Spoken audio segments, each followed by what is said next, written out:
going, then I will go ahead and Wait, do we have 5 judges? Do we have all the judges? Are we waiting for someone? Let me double check the judge list.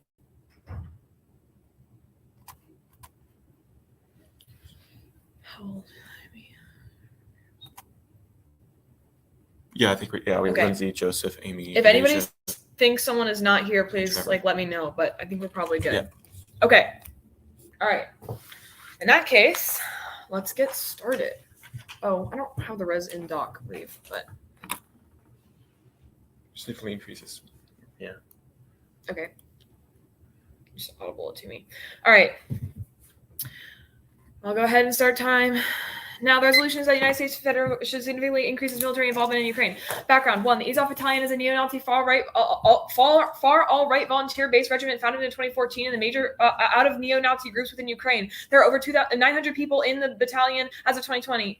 They have connected to multiple other nations. They're neo-Nazis. They have been using they went into the Donbass region when Russia invaded and have been fighting there since. However, in the Donbass region, they've had zero impact against Russia. The only impact they've had is against their own people of Ukrainian people. 2. Their current commander, Denis Propaninko, is the current chief of staff. Igor Kalminko is their political head, and Andrew Belinsky is their other actual military strategic leader. And they've been leading the leadership since 2014. That is to say, they've been doing literally everything. And they've been doing okay. 3 is that members of the Azov Battalion have worn Nazi symbols, SS symbols, and have been regularly tied to Nazi movements. 4 is that the Office of the UN High Commissioner for Human Rights has connected the battalion to multiple war crimes, including war crimes such as mass looting, unlawful detention, torture, rape, and intentional targeting of civilian areas against buildings which they have existed for years.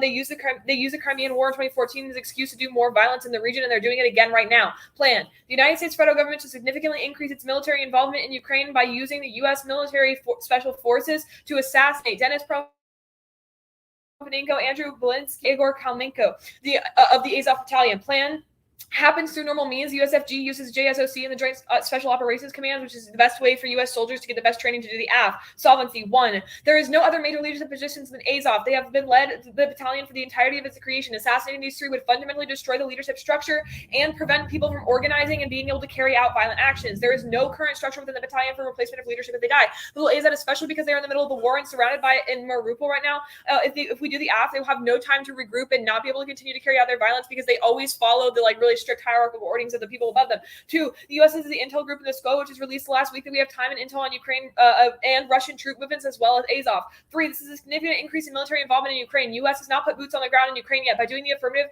this is a significant increase because we increase it by over 100%. 4, assassination empirically works. The U.S. and JSOC to assassinate people like Bin Laden and some ISIS leaders. Each of these operations destabilize the organizations and are unable to recover, permanently weakening those groups. Another warning is how Qasem Soleimani's death weakened the IRGC a lot.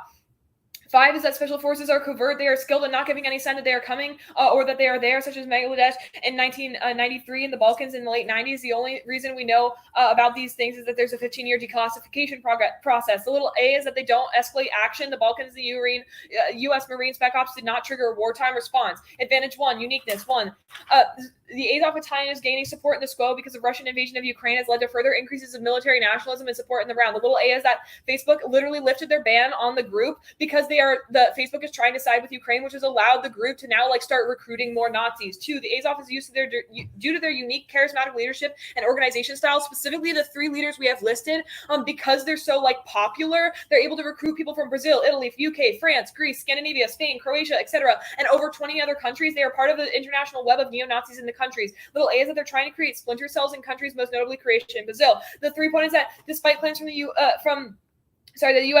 won't end up in the hands of Nazis. The armament of Ukraine has led to Azov stealing and getting weapons. The 4 point is that right now Azov is surrounding Mariupol in the Black Sea. The town is is being surrounded by the Russians, but Azov today blew up a building 5 hours ago that killed the pro-Ukrainian leader of the DPR. They have also been preventing people from leaving the area and fleeing because of the war. The 5 point is that now is a key time. If we do covert operations, we won't trigger war because multiple covert operations have already happened to try to save Zelensky. And this is key to Ukrainian control of the region. The links, 1, by assassinating core leadership structure of Azov, they will no longer be able to effectively organize their entire recruitment structure and stopping the organization and destroying recruitment structure. The 2 point is that destroying leadership structure also removes potentiality to continue human rights abuses because they have to follow their leadership structure. That's one of their big things. The UN report detailed that these abuses were structured, organized, and endorsed by the organization structure. The 3 point is that Azov currently has no replacement structure next in line. The 4 point is that they are stopping people from leaving a war zone. Little A here is that 8 people, including 2 children, were killed by Russian troops when Azov stopped them from being able to leave on buses. And then Azov also opened fire on them as well, so there could have been more deaths. The internal links, 1, plan makes it so that Azov will no longer be able to control the passage of refugees out of the city. The city is going to be in prolonged conflict. It has been taken and retaken already once, which means that this is likely to go on and refugees will get trapped in endless conflicts. The 2 point is that the plan leads to immediate decrease in Nazi recruitment in Ukraine, which will isolate members in Mariupol and will get captured by the Russians. But if they do escape, they'll have to get folded into other Ukrainian factions that won't put up with their fascism. The impacts, 1, this stops war crimes and other human rights abuses. Little A is that the group has committed a multitude of human rights abuses. Look to the uniqueness points. The B point is that Azov won't let ethnic Greeks leave Ukraine because in that area they're not viewing ethnic Greeks as white, and so there are over 120,000 ethnic Greeks in the region who they're specifically not letting leave and have expressed actual fear of being shot in the streets, which is already happening, and also not being allowed to leave because of their ethnicity. The C point is that this will spill over to other ideological Nazis and justify further violence in other regions. The 2 point is dehumanization. Nazis are literally just bad. Nazis are not good. They have bias and otherization against Jewish people, LGBTQ people, disabled people, people of color, and they take that otherization and convert it into actual violence. The B point here is that this ideology is exponential, which means that if you don't shut it down and prevent it from being able to enact itself, it will grow exponentially. Look to how the Nazis of World War II are still carrying out the same things today. The same symbols are being used. The splinter cells in Brazil need to be shut down, and they are all looking to these 3 men specifically for direction. The 3 point is ableism. Azov right now is controlling atrocities targeted at disabled people. The Bureau of Justice Statistics and the European Disability Forum found that disabled people are more than 3 times more likely to experience sexual violence.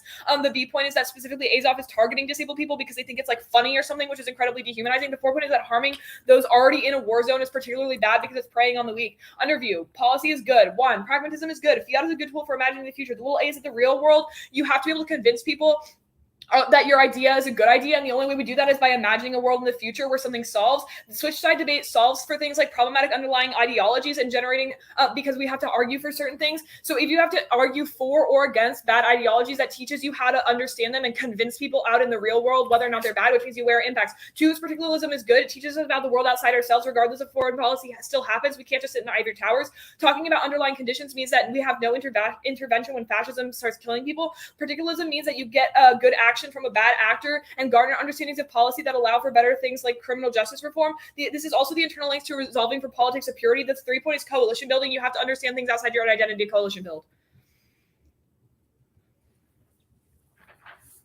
Can we get text before flex? For sure.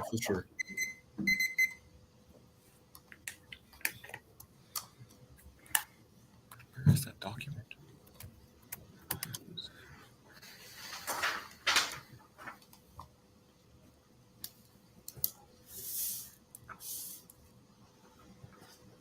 There you go.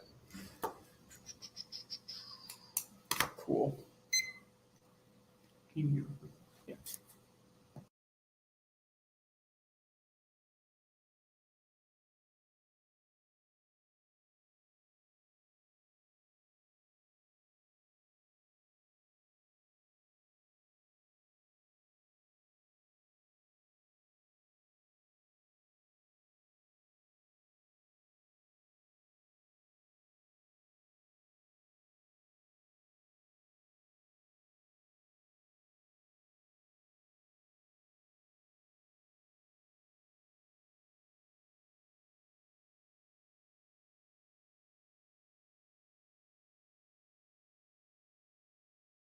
Is Belinsky still tied to the Azov battalion? Current intelligence would indicate so, yes. Okay, so you're basing this not off of official ties, but current intelligence? That is official ties. Okay, so it is official ties, like Belinsky has said, he's part of the Azov battalion? We would indicate that as historical talking with them, and the fact that he was a part of the organizational structure and continues to be part of like in that organizational structure probably means that he's still part of the group. Okay, and what part of the organizational structure is Belinsky? Our uniqueness says that he is the. Oops. Where'd it go? Sorry, just a second. Oh, Andrew Belinsky is like the strategic organizer, so he's the boots on the ground leader, the military leader. He runs their like actual like full on operations.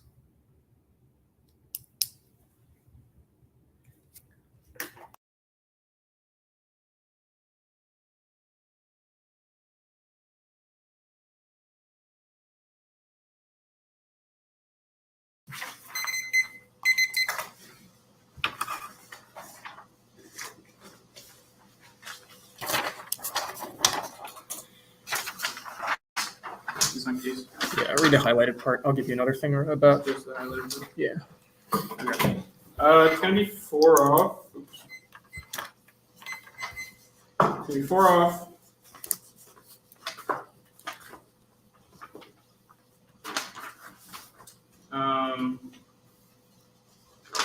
And then the aft, straight down. Yeah. Plain and simple. Damn it, not ready. Sounds good. If the PMC defends anything other than the text of the resolution, it must only derive offense from the actor specified in the resolution taking an enactable action specified in the resolution. If the PMC defends anything other than the text of the resolution, it must only derive offense from the actor specified in the resolution taking an enactable action specified in the resolution. Violations of assassinations were banned by the War Powers Resolution. All other assassinations were justified under the Global war on terror.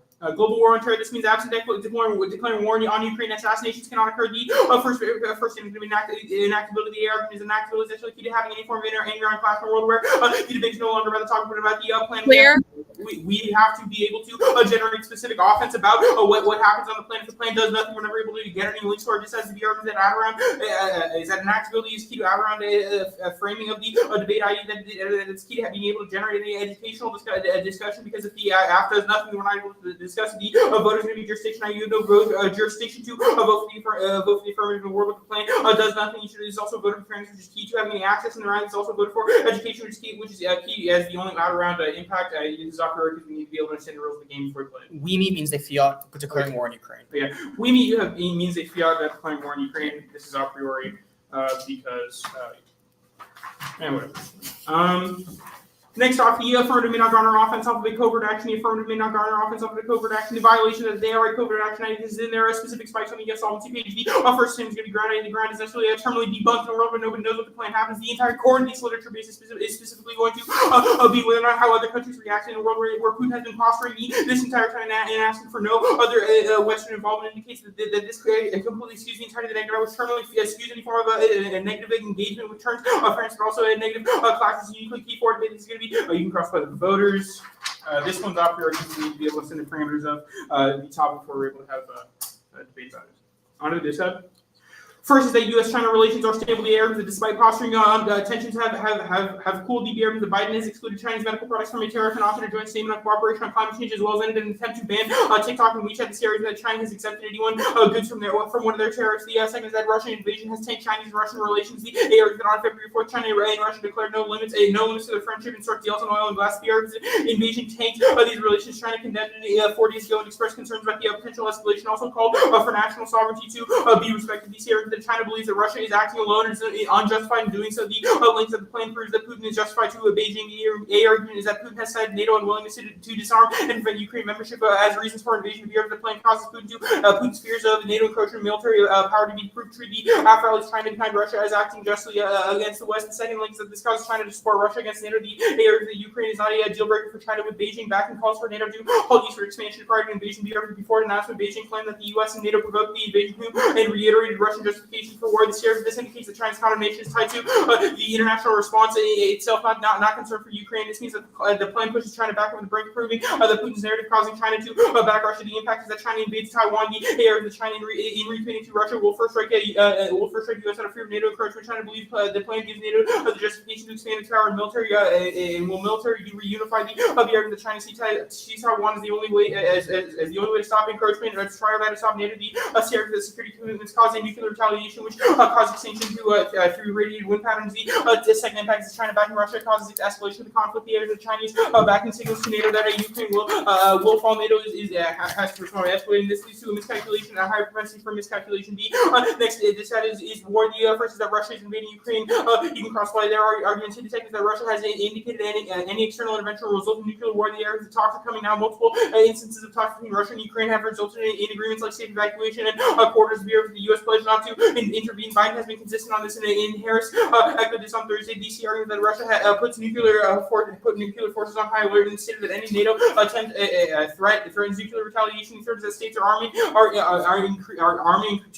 in case of drawing the areas of both Romania and Germany have increased their defense budget, with Germany tripling theirs. The areas of NATO Article 4 triggered by Baltic and Eastern European countries. This, along with troop movements by NATO countries, indicate that NATO is ready for war in case of drawing the links. The plan reverses U.S. stance on the issue. The area proves that the U.S. is unpredictable to Russia, which causes escalation. The areas of Putin stated any country trying to compete and threaten Russia will lead to consequences you have never seen in history. The second that plan causes other countries drawing the area of the U.S. doing the plan causes other countries to also drawing as lines are drawn. The area of the U.S. will call for a multilateral support in Ukraine, just as they did against ISIS and Iraq. The third is that Russia escalates the area of Russia will escalate to win the war before multilateral deployment. The area of the increase in troops, increase as well as bombing campaigns this year. The fact that they activated the reserves in case of Russia is not willing to back down. The impact is first strike the area that Russia will first strike, as they stated, and use a false flag to justify, just like they did in between the Chechen wars. The argument there's also a higher intensity of miscalculation in a world of conflict. Yeah, which gets us distinction onto the solvency. You say the Azov Battalion has no impact in Russia. We would indicate that Azov Battalion has been keep being stopped by Russian encroachment. You read zero warrants. We indicate that the fact that the Azov Battalion is 900 people strong, just getting rid of these individuals in the specifically in the key regions of the Donbass is particularly going to take Ukraine's ability to be able to resolve the tension. They wear Nazi patches, but they literally don't anymore because they were integrated into the National Guard, which means you literally can't identify these guys. This means there's terminally no solvency. Next, you say that you destroyed the Azov, but there's literally other groups with the names of other groups. Just read the other. I gave you a fat block. This strengthens other white supremacists in Russia, hypernationals fighting Ukraine who are attempting to take. Yep, keep going. Who are attempting to take out their enemies, which because there's two white supremacist factions fighting. What else? The second page. Oh, this page. Yeah. Next argument was that Zelensky is no longer connected to Azov. He's a political leader for the national court. This means that you will you do not kill the correct Andrew Zelensky.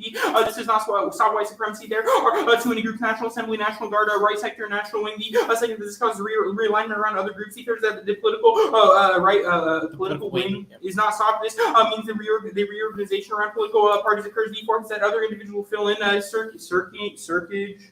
Sternenko, a former member of Odessa Parliament, is not killed in. Is a white nationalist who's directly implicated in an attack that killed 46 people in 2014. This means definitely not able to resolve. Go to their covert ops. So you absolutely still triggered the dissent because Russia's not going to know about this. You said the Russia's not going to be able to know, but our intel is far too far behind. There is a report released by the DoD that indicated over 200 U.S. covert agents had been eliminated by foreign assets. Most of these were eliminated by Russia, which means that Russian intel is going to know about this. But China's also definitely going to be able to know about this because their burgeoning tech industry has a better surveillance system. The next argument I want is that your rescue mission is definitely identified by Russia, or the rescue mission identified by Russia.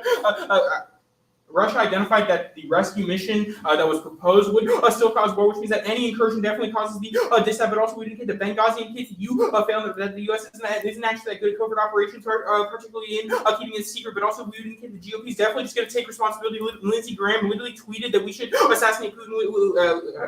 That we should assassinate Putin, which indicates in a world where we're able to assassinate these Nazis, the GOP is just going to be like, look, this when the war here's also going to be Obama touting about how they killed Bin Laden, which indicates there's absolutely going to be a world of hurt and backlash. Also, you say that this is boots on the ground, which is definitely going to strengthen any link on it, and both of the dissents, particularly because it's a scene size, but the links are also going to be particular about the U.S. Shifting their plan. If they just get wind of this will just allow Russia to justify a false flag, which indicates the fact that covert operations are uniquely bad because the existence of one covert operation just allows Russia to have a better narrative on their future false flag, which because they can say that they did covert operations in the past.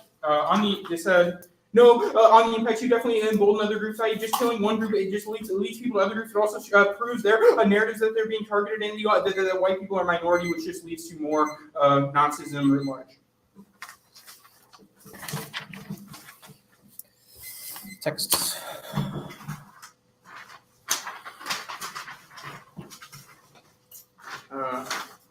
The other one is just Yeah. Covert operations. Covert operations. Yeah, covert operation. I think I see covert operations. Cool.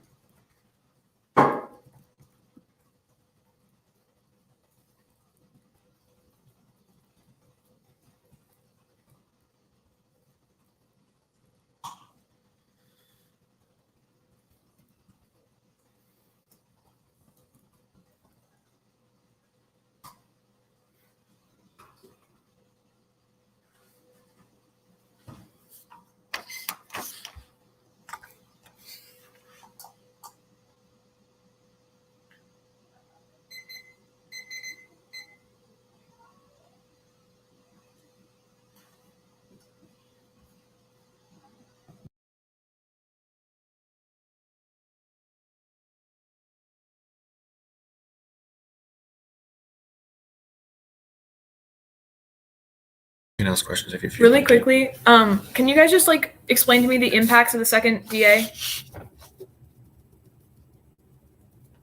Yeah, Russia gets pissed off and Okay. causes a nuclear war. Okay, so the impacts to both of the DAs are nuclear war then? Different actors, but yes. Yeah, okay.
Could you please tell me the taglines for the standards on both theory sheets? The The first tagline for the first theory sheet is just enactability. That's the only standard. And then the second one is ground. Okay. Order is the topic, the theory sheets as read in the PMC, or I guess LOC is the name of that speech. And then the affirmative top down in the order of the PMC, then DA1, then DA2.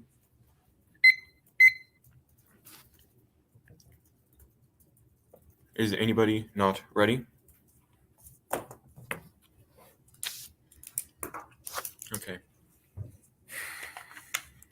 On theory one, we say we meet because we do take an enactable action. They don't define what the enactable is. They don't say legislatively enactable. They just say something that can happen, i.e. the USMG takes illegal actions all the time. We have to recognize that in the debate space. Otherwise, you don't understand how the real world works. And then their utopian vision of how U.S. policy works, it means that you never understand how the real world ends up happening. The next argumentation is going to be impossible to me because the law is a contestable ground, i.e. they can always, the negative has infinite ground to say whatever action the USMG takes based off of some like 1810 law, which means that it's impossible to be that interpretation. Next articulation is going to be counter-interpretation. The negative the PMC made right offense from taking unenactable action specified in the resolution. The PMC may define a non-enactable action. First standard is going to be question of substance versus procedure. I.e., you're able to do unenactable actions, and that's just voting negative on presumption. But the fact of the matter is that we should be able to learn. In the next counter is we learn more about how the law works, and that leads to more things about fiat. Next articulation is going to be normal means checks. I.e., without having normal means people check back for these things. That means we're going to be unable to check back for all these things. Go to their standard. The first standard they have is enactability. We're going to say that they don't say legislative enactability. We're going to say the USFU just seems like Guantanamo Bay and horrific things that destroy war things all the time. On the voters, they say jurisdiction, fairness, education. The first articulation is going to be that You can vote on reasonability of Richard's terminal offensive defense on the sheet at the point at which you can vote on reasonability at the point at which the law is contested ground, which means that you cannot buy their actions of legislative whatever. The next articulation is going to be the question of substance, which you cannot vote on jurisdiction because it's a question of substance, i.e. voting on presumption for the negative as opposed to a question of procedure. Next articulation is going to be that anything else there? Go on to the second theory sheet. Counterinterpretation: the affirmative may garner offense from covert operations. The affirmative may garner offense from covert operations. Counterstandard one is we meet the counterinterpretation because we are covert operations. Next articulation is going to be counterstandards one. We're able to learn more about covert operations via affirmative plan text, which means that we're able to have more education about these things. With the disadvantage to the method of the alternatives, the method of the negatives, that you're unable to understand how covert operations work via the affirmative, which is always going to be bad. At the point at which covert operations are a really important part of how the USFG does policy in the modern day in terms of the conceded wars like Qasim Soleimani and all of these other things. We can never get info about that. Next articulation is going to be this is the key internal link to rural education, understand the policy work, which is the internal link to good education at all, and portable skills. Next counterstandard is going to be hard debate is good debate. Can't get links? That's tough for you. This is NPTE, buddy. Next articulation is going to be on the standards. They say no ground. We say you just read better links, y'all. Next articulation is going to be what? They read 2 DAs. They read two DAs, and that's good enough. Next articulation: voters cross-apply reasonability. On both sheets, no proven abuse. On both sheets, no proven abuse. You can put proven abuse as a voter on both sheets at the point at which they have no proven abuse on either sheet about how we are and proven abuse is going to be more important and link into reasonability. At the point of proven abuse is the only way to judge competing interpretations to begin with. Go on to the affirmative. Extend across the background that the ASOF is a group of 900 people currently stuck in the city of Mariupol that are preventing refugees from leaving. These refugees are the most probable and high likelihood impact compared to the nuclear war scenario, so we can refer to the affirmative that's around. The next thing they have on their case stuff is going to be that ASOF keys is about defending the Donbass. They say we don't have to read the war, but they don't listen to the words read the PMC at the point in which they lost the Donbass already. It's lost. Russia controls it already, y'all. And all they did there is do war crimes for the past 8 years.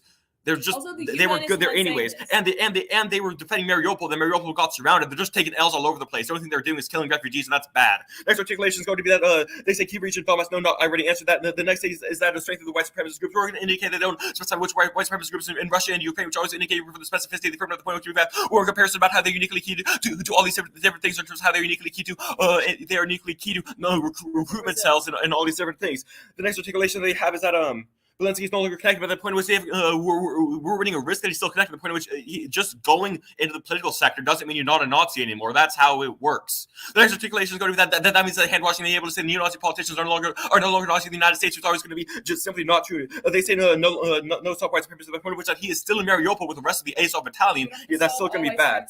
We don't need to solve white supremacy. We don't need to solve all white supremacy. We're stopping the harms that these Nazis are currently doing in the city of Mariupol. The next thing they say is cause realignment. But first of all, they need to worry about this, and second of all, they don't contest. They don't specifically weigh this against the offense about how we say that these three people are uniquely key to the organizational structure of the ASO battalion, which always indicate they're for the warrant announcement. Which we say that these three people have been the only leaders. They already name at somebody else, but they simply have not weighed it against the contested the fact that these three people have occupied the three main leadership positions since 2014, and it is their specific charisma that does all of these things. Which you can go to the advantage and extend it across the point which most of the link story and advantage checks back for most of their offense. The fact of the matter is that the next articulation they have is that Russia finds out we're going to say even if they do find out they're going to like the affirmative, the point at which they like that we're getting rid of the people stopping the refugees from leaving Mariupol because Russia currently is telling the refugees to leave Mariupol so they can take the city more easily. So by opening the refugee corridor more, Russia is going to like this action. Next articulations go to the U.S. covert agents eliminated by Russia, but they have conceded their articulation they have about specifically about how in Yugoslavia, which is that specifically they're able to fly in on aircraft in Yugoslavia, were undetected, did not cause any reaction by the people there, which always indicate that we're able to get in, eliminate those people to get out. They say China knows because of surveillance. We're always going to indicate that no, they just say China has big surveillance. That's where they haven't read specifically weren't there for the specificity of all the words that we have about assassination simply working. Go to advantage when you extend across the impacts of stopping war crimes in Mariupol. I've already done enough work there about stopping these, which means that we're going to be ahead there. Go to the disadvantages. The fact of the matter is that we're going to outweigh on the in terms of impact framing here at the point at which we're going to have higher probability impacts at the point at which you cannot fortune tell nuclear war. Either in so many goddamn nuclear war scenarios ready to debate that you are for the high probability impacts of being able to stop refugees, the refugee corridor of Mariupol and the ableism and all the terrible dehumanization war crimes that the ASR battalion is doing. That is higher probability. You're going to prefer higher probability because there's a chance of miscalculation and internal link chains to all these other things. Next articulation is going to be on the internal link chain of advantage of advantage about invading Taiwan. No, we're already over the brink here at the point at which they've already already doing more flybys over Taiwan because the U.S. is distracted. The U.S. is so distracted that in the past week or so, China's doing more flybys of Taiwan, which indicates they're already going to do it. There is no big story about how Russia uniquely key, and the U.S. is going to lose in South China Sea anyways because China's building the military more, which is there's no way to strike back for this anyways. The next articulation is going to be linked turn. China likes this. Yeah, China likes this because China likes assassinations as well. Both the U.S. and China use assassination law, and this means that America is taking more of a stance towards assassination as opposed to a military intervention. China prefers countries to use assassination over military intervention because that allows them to gain more economic hegemony and destabilize the international arena less. Go to the second advantage. The first articulation is going to be non-unique. We're already over the scenario for this at the point which the United States is currently supplying jets to Poland, so Poland gave them to do other things. So pretty much Blinken is already saying that they're okay giving jets to Ukraine. That level of involvement already indicates they're over the brink for this scenario, which always indicate that overaction taken by Blinken himself, the spokesperson for the entire USFG, means they're already over the brink for that scenario. Next articulation they have is going to be Russia first strike, where it's going to indicate no, Russia's not going to first strike the USFG. Next articulation is going to be the match checks back because Putin has too many goals and too many other things and is currently influenced by the Russia's thing, which is Russia's not going to first strike. And China will not support Russia if they escalate, which means China's also not going to escalate. Yeah, China's not going to escalate because China tells Russia that they shouldn't escalate in this thing, and we should probably buy. The next articulation is going to be that China has said they will not support Russia in the UN if they escalate, which means neither China nor Russia is going to escalate. Yeah. What? Oh, the next link turn is going to be on this one about escalation. We're just going to say link turn. We allow Russia to take Mariupol more easily, which means that Russia likes the front of link turn. Link turn. Both Russia and China see this as a win for them because it means that the U.S. is doing other things. Next articulation is going to be Russia can't go to nuclear war with the cloud comes from China. I think that's everything I have there. Markets. China won't Western markets. Just say China. Mm-hmm. Read the counter interps.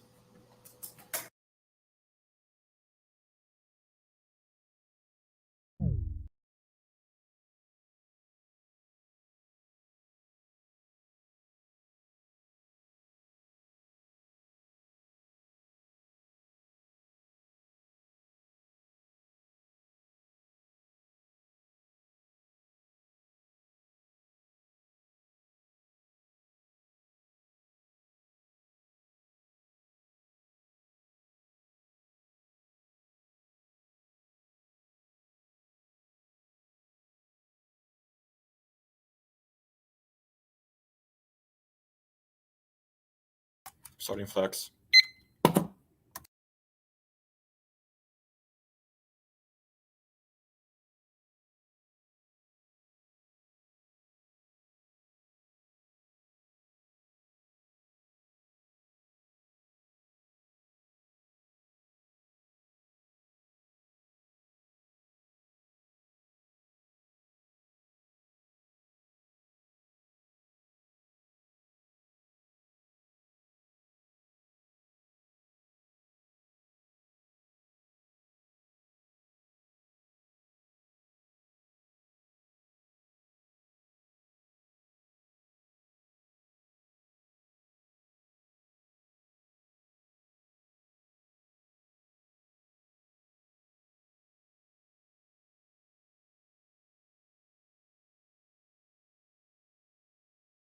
Okay, it's going to be literally LOC order. So plan flaw, covert operations, China war, Russia war, half top down.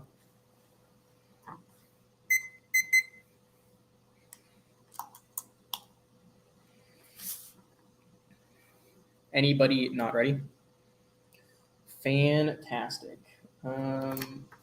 On the plan flaw sheet, we'll concede a counter interpretation. We're not going for it. It's also not a prayer. There's no unique offense from reading the sheet, which means that there's nothing to go for here. On the second theory sheet, I'm going to also concede that we meet, but I want you to flag the Soleimani argument, particularly that their articulation of what is covert operations is necessarily Soleimani, which indicates that the operation of a drone or the ability to literally take out a government actor and the necessary the necessary saying that we did it is necessarily covert operations, which is going to be clear on the link debate. Let's go to the China war articulation. I'm going to concede that it's over the brink now, and those flybys are necessary. Will indicate that China is necessarily checked back for MAD, which indicates there's no way China uniquely is going to go to war. But in a world where you've conceded the first strike, this is going to mean that Russia and China are necessarily distinct. You so that there's not a high probability. I'll answer this on the impact frame. But in a world where you've conceded that Russia necessarily says that they're on high alert and that any action vis-a-vis the United States or even a flyby or a no-fly zone established by the United States is akin to declaring war on NATO, and NATO action would necessarily provoke a Russian first strike, which indicates the Russia is going to be uniquely different than the scenario that we read out of China.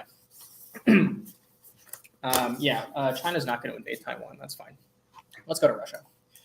You say there's non-unique because the United States necessarily supplies jets, and the status quo will indicate that there is the three-way deal where the United States supplies jets to Poland and Poland supplies jets to Ukraine is necessarily not the same as the United States literally going in and killing three members of the government, or three members of the three people in Ukraine. You say that Blinken himself necessarily said these that the United States is necessarily doing these actions in a war where you necessarily put troops on the ground. Also, you've conceded that the United States is necessarily not taking action to the status quo indicates that we actually have uniqueness to the Russian war scenario. Also, you've conceded that the Russia is necessarily on high alert now, which gives us credence to the articulation that Russia necessarily is going to nuclear first strike. You said that this is fortune telling. We'll indicate this is absolutely not fortune telling, i.e. that Russia said you take an action in Ukraine, we will first strike you, which indicates that we are ahead on the warrants game. You said that you are more specific on the warrants, but in a world where your warrant is necessarily the United States supplying jets, but those jets are just functionally different from the United States literally going in either drone striking or literally taking out vis-a-vis like the like Navy SEALs or whatever. These three men indicates that there is a functional difference between the affirmative and any action that's being taken now. Yeah, you also say it's troops on the ground. Yeah, those jets haven't entered Ukraine. Yeah, those jets also haven't entered Ukraine, and those jets aren't even going to Ukraine in the first place because they're going to Poland. I.e. that we are selling F-16 to Poland, and Poland is selling MiG-31s to Ukraine, which indicates that you are behind on the warrants. You say there's a link here because this allows Russia to take Mariupol more effectively. Russia doesn't care about whether or not they can take Mariupol more effectively. They are concerned about city centers like Kharkiv and Kiev, which indicates there's no reason in which the United States allowing for Mariupol to be taken more effectively is going to not trigger war. And when a world the United States action is necessarily seen as one, the NATO action writ large, and secondarily, Putin has literally said, you take any action, we nuke you. This means that we have a better internal link to the ability to get to nuclear war. You say this stops Ukraine, will indicate in a world where Ukraine is necessarily bunkered down in Kiev. This does not stop Ukraine, and Russia necessarily doesn't have the ability to take this more effectively. Also, you've conceded the articulation that this causes reorganization around other right-wing military groups, which means there's no functional difference between the ability for Ukraine to defend itself. It's only a question of the white nationalist violence that occurs from the resulting affirmative. In a world where the affirmative does nothing, this link does not operate. You said that Russia is not a first strike, will indicate that we're in a world where Russia necessarily has said that they are on higher alert, and this is a functional difference between the hair trigger, particularly because it's a higher alert. They necessarily are looking towards first strike. Will also indicate that Russia is not afraid of MAD, particularly because of their ballistic missile defenses around Moscow. They have the most advanced ballistic missile defenses, which means that any second strike vis-a-vis the United States will get shot down out of the sky. Means that they are not afraid of nuclear war, and they think they can win it, which indicates there is no way in which match checks for Russia. Also will indicate that that's fine. You say there's no escalation from China, that China necessarily checks Russia, but in a world where this is absolutely not true because China is necessarily distancing themselves from Russia. There is no way in which this China scenario is going to check back against the Russia scenario. Will also indicate that Russia and China are fundamentally different because the goals in China and Russia are different, i.e. that China necessarily sees Taiwan as its own, but Russians are very worried about NATO war itself. You say that neither China nor Russia escalates. I've already answered that. Can you give me nuclear war causes structural violence? Yeah, we'll articulate that even if nuclear war doesn't cause extinction, the nuclear war necessarily causes structural violence for two reasons. The first is going to be radioactivity, and the radiation of land is always going to disproportionately affect those are the most marginalized. And second is infrastructure damage is always going to cause a lot of things like environmental pollution or water waste pollution, which indicates there is no way in which you're able to resolve nuclear or resolve structural violence, thus resolve nuclear war. Let's go to topic case. Massive concessions at the solvency level indicates that you are not going to be winning the case in the first place. The first argument I want is going to be this: hyper-nationalists in Russia necessarily get emboldened. You say that this doesn't actually increase. Actually, that's fine. I want the argument that you necessarily just cause reorganization around a bunch of different groups. You say that we don't specify, but Gabe literally gives you a bunch of groups. The National Assembly, the National Guard, the Right Sector, the National Wing are all groups that Gabe literally says in the LOC you should have flowed better, which indicates there is no reason as to why they will not reorganize under a different umbrella, which means the Azov Battalion is going to continue its atrocities. The next argument was you don't get rid of the political wing, i.e. the National Wing is necessarily controlled by Belinsky and the status quo. Second is that this also checks back against your Mariupol articulation in a war where the Mariupol is necessarily not not the where he is. He's literally often doing his own thing and his political thing. He is not controlling the military anymore. He's not controlling the battalion itself. You've also conceded that the integration of the Azov battalion into the National Guard means that you cannot identify who these people are. You say that you can identify them vis-a-vis their Nazism in a world where the Nazism is indistinguishable from the actions of the particular Ukrainian government or the fighting back, because all their main goal right now is literally killing Russians. There is no way in which you're going to be able to identify these people and get them out. We'll also indicate in the world where the reorganization happens, the atrocities that occur in Mariupol or elsewhere are not resolved by the affirmative, and this means that your articulation relies on, number one, there is no transition towards other groups, and second is that nobody takes over the Azov battalion. You have conceded that Sergei Serenko is necessarily the leader that would necessarily fill in one of these three positions. You say these three people are filling a position. Those positions can then be filled after they're dead, which indicates there is no way in which you're able to resolve this. Terrorists are like a hydra. You kill one, you pop up two more. There's no way in which you're able to just get rid of the positions themselves. You people will always reorganize. We'll also indicate that Serenko is necessarily a better leader, particularly because he was within parliament in Odessa, which means that he is a political leader that is able to consolidate power. There's no way in which you're able to resolve back for right-wing nationalism. That's a turn. Oh, that's also a turn because Worse, because it's worse. Let's go to the covert operations. The first argument I want is you conceded the link, particularly that Russia necessarily sees this. You say that Yugoslavia, in a world where we knew about Yugoslavia, and you've conceded the GOP necessarily takes responsibility for this action, indicates that the stupidity of the United States is always going to check back against whether or not Russia can see it, and they absolutely will. You've also conceded that Russia's necessarily killed 200 covert agents, which indicates they have a really good track record of being able to stop the United States' covert operations, which means that we absolutely have a link. This means that there's no way in which you're going to spike out of the link. You said that China knows China's no longer a scenario. You say that Russia likes the affirmative because it's nicer and they'll be nicer to Mariupol. You are not able to resolve back for the right-wing violence that occurs in Mariupol or elsewhere, which means that Russia does not like the affirmative. Also, you conceded that Russia hates the NATO involvement way more, particularly because they believe the United States isn't involved. They see the Polish, they see troops on the ground as necessarily functionally different. You've also conceded the Soleimani articulation. That Soleimani indicates that your types of covert drones or your types of covert action is literally bombing a country, which means there's no way in which you're not going to get seen. You should have specified better out of your solvency. Let's go to the impacts. A couple things on the impacts. The first one I want is that we're not fortune telling, which means that in a world where the Russian government has literally said you do actions like the plan, this causes extinction level nuclear lash out. Then we get the access to the extinction level lash out, and it's 100% probable because you've conceded the link scenario. But also will indicate that extinction necessarily outweighs because it frames every other impact, and there are no liberatory futures. Also, you're not able to resolve back for right-wing terrorism vis-a-vis the reorganization arguments.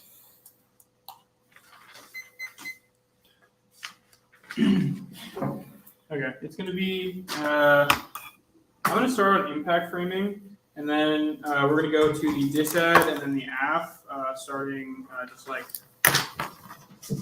top down on the af. You want this? No. Maybe not already. Sounds good.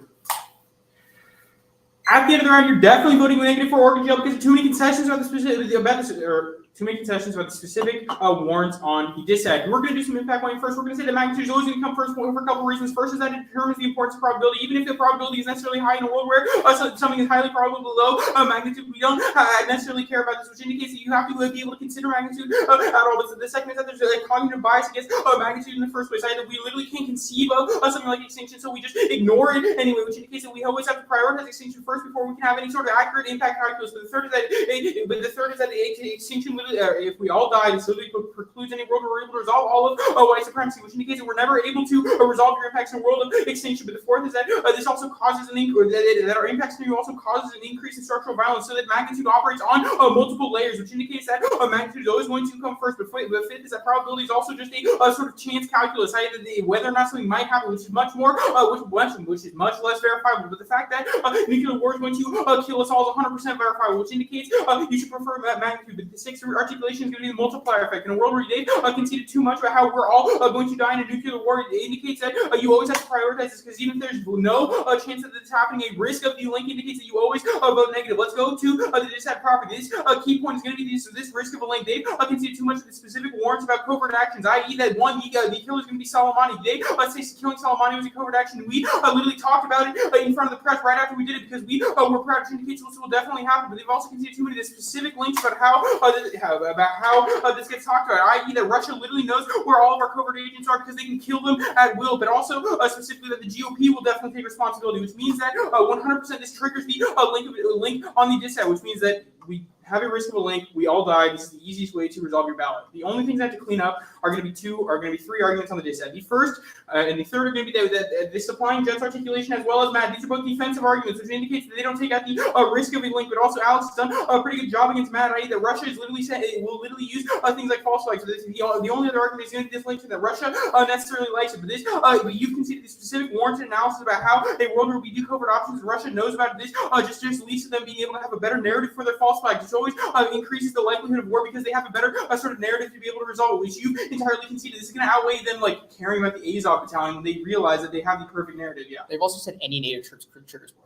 Yeah, they've also specifically said that any NATO troops stepping into Ukraine triggers war, which you've entirely conceded, which means that they've said they're going to go to war, they're going to do it. This isn't fortune telling. This is listening to the man with the bomb. Yeah, let's go to the absolvency. If you don't like the dissent, there's a completely another route that completely operates within their impact framing, i.e. that they increase the amount of white nationalists that necessarily happen. One is they galvanize white nationalists in the region because it solidifies their narrative that as like a white minority. The U.S. is literally coming to this country not to help Ukrainian people, but just to kill their leaders, which just leads them to go to other groups. Your only answer here is that we don't specify the groups, but we do. But you've also considered the specific analysis about how you don't get rid of their political wings or how you like allow for this other guy to accede to the top of the Azov battalion. How this other guy's particularly worse because he's in parliament. He's buds with Zelensky, which means it's always going to be worse in a world post the plan. But even if you don't like any of those articulations, the absolute silver bullet here is going to be that there's nationalists fighting for Russia in Donbass. This means that you get rid of their main enemy, which means that at worst, there's going to be the same amount of white supremacy. At best, you increase the amount of white supremacy because they just roll over the resistance that they already are facing. Yeah. Just go for terminal solvency. Like, they have to solve white nationalism. Yeah. It also means that there's also terminal solvency. Their impact scenario is specifically solving white nationalism. They're not able to resolve this. They just say we're able to resolve these specific instances. Yeah. If these three people are not the only people in Mariupol like committing atrocities, if these three people aren't the only people in Mariupol committing atrocities, they're definitely not able to resolve. They literally say that there's a bunch of people, but also that there's more groups than just the Azov battalion that just get stronger.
Okay, the order is going to be overview, DA, case. I'll go ahead and start time. Now, the overview of this round is try or die for the affirmative. The DA on the DA that the negative goes for is terminally non-unique, and also we've turned it sufficiently, which means that it is try or die to solve for the material impacts of the affirmative. Also, we tell you that you're weighing time frame and probability over anything else because that's the only way we can actually solve back. Miscalculation. Miscalculation means link chains. You have to the only way to weigh something is by quantifiability. Solving for extinction also doesn't matter to dead people, so we have to prevent people from dying. Otherwise, they don't care about whether or not you're solving out in the future. Probability. What we know right now is that Russia is not going to press the nuclear button. Nuclear destruction is going to check back. Russia's been threatening nuclear war since day one. They're just not going to do it. Gut check this. Moving on to the case proper. On to the disadvantage, we're collapsing to a few key takeouts. One, this is entirely non-unique. We are winning that the U.S. is currently taking actions to defend Zelensky via military operations, which means this is not the brink scenario for us going to boots on the ground, which means this is not the brink scenario for Russia causing war, which means either war with Russia is inevitable or that it's not going to happen, and it doesn't matter in this case does not change that scenario at all. This is the articulation they miss. Also, the Blinken argument is not that we're sending troops, things to Poland. It's that this morning they said NATO nations were allowed to directly send our own fighter jets to help, which means again, this is not the brink scenario. This is not going to change anything. This is not the Poland thing from yesterday. This is something from this morning about us being able to literally send our own fighter jets to fight in the sky. Two, the link turn is that Russia likes the affirmative because once the covert op is over, they will realize that they can more easily take Mariupol and get refugees out. Look to how Russia right now is asking refugees to leave. These refugees cannot do what Russia is telling them to do because of Azov, which means that Russia likes our plan. The 3 point is that we are winning the possibility of nuclear war is low. They never answer how mutually assured destruction checks, and they never answer how, because Russia is currently economically and politically dependent on China, and China has told them they are not allowed to escalate, they will not escalate. This is the link between China and Russia, is that China has literally told them they're not allowed to. This is a new argument in the bloc, allows me to weigh that the USFG's ballistic missile defense is better than theirs and that we will win a nuclear war, but also that they just won't go to nuclear war because they do not want to risk it. Their Mutually assured destruction checks. Missile defense in the bloc is bad for Their them. answer about ballistic missile defense in the bloc is bad for them, but also, Judge, just gut check this. Russia has been threatening nuclear war for day one. This is not the brink. This is a very small action. This is not the brink. Move on to the case proper. On case proper, we're winning a couple of things. A, it's try or die for the people of Mariupol. They do not respond to this at all. The people we're talking about trying to leave the passage, the 2 children shot along with 8 other people, and the people who got killed in the bombing that Azov did this morning are the people we're trying to solve for. They said we're going to increase white nationalism. First of all, we say no, because even if there is some amount of fill-in, these specific leaders are so charismatic that they're what is leading the charge, and we have given you specific warrants to how their specific charisma and reaching out to other nations is causing splinter cell groups. Even if someone else fills in, it doesn't matter, because Azov right now needs to stop fucking killing people so they can flee Mariupol, which means that even if there's going to be some sort of fill-in, it doesn't matter because we need to create the space for people to flee Mariupol. They say we're going to increase white nationalism. We're going to say no. Also, under their own framing of things, can we just never stop Nazis then? Because they'll always view themselves as victims. That's nonsensical. You need to actually solve for the material impacts of things, not weigh some potentiality that maybe white nationalism will increase, because this is how we end up doing nothing, and that's a problem. This is why it's try or die for the affirmative, because if you fall under their thing, you're just doing nothing and literally allowing Nazis to continue to bomb and shoot children for being like ethnically Greek. Onto the Soleimani argument, they make this argument that like drones of Soleimani is going to be bad or like prove the bad type of assassination. We didn't use Soleimani as the type of assassination we're doing. We're just trying to tell you that Soleimani, along with things like bin Laden, proves that when you assassinate the leaders of organizations, those organizations get weakened to a degree that they cannot recover from, which also checks back for that we're not increasing white nationalism, because the warrants we've told you about Soleimani and bin Laden prove that when you assassinate the leader of a group, that group gets weaker, not stronger, which is the articulated warrant. There's no reorganization, because we have proven that through these other assassinations, there isn't reorganization. These groups get weaker, not stronger. They're unable to reorganize. The Yugoslav war proves this. That we're able to go in. It proves that we're able to go in, not be detected, file it out. And even if we are detected, Russia's going to like this. And even if we are detected and Russia doesn't like it, this is not the brink, because we already are going to send boots to the ground to save Zelensky. We're already going to have jets in the air. We're going to be able to find out who they are because it's about intel. We already read a warrant that we have actual intel on Russian movements, Azov movements, and Ukrainian movements. We have the ability to do this. We should do this because it will save lives right now. Those lives matter more than your hypothetical scenario about maybe a nuclear war. It is nonsensical to use the potential risk, a tiny itty bitty potential risk of a maybe potential war, to not do something right now when this is not going to be the thing that triggers that war, and this will actually save people's lives. That is the biggest, most important impact in the round. That is what you should weigh. Good round, y'all. Good round. Good round.